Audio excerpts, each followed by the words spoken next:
महाराष्ट्र विधानसभा निवडणुकीच्या निकालानंतर सध्या महायुतीत सत्ता स्थापनेच्या हालचाली सुरू आहेत.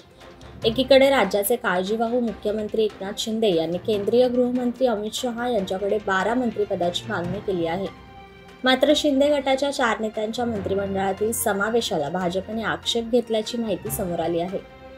यात अब्दुल सत्तार यांच्या नावाचा देखील समावेश असताना आता त्यांच्या अडचणीत वाढ झाल्याचे दिसून येत आहे. कारण अब्दुल सत्तार यांच्या विरोधात सिल्लोड न्यायालयात फौजदारी याचिका दाखल करण्यात आली आहे.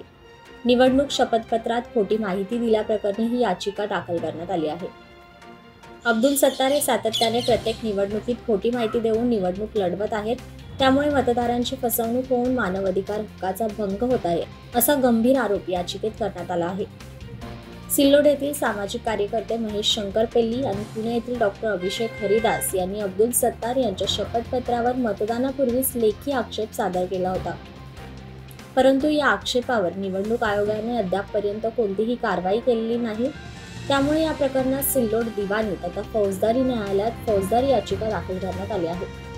यामुळे अब्दुल सत्तार यांच्या अडचणी वाढल्याचे दिसून येत आहे. Bureau report APMC news.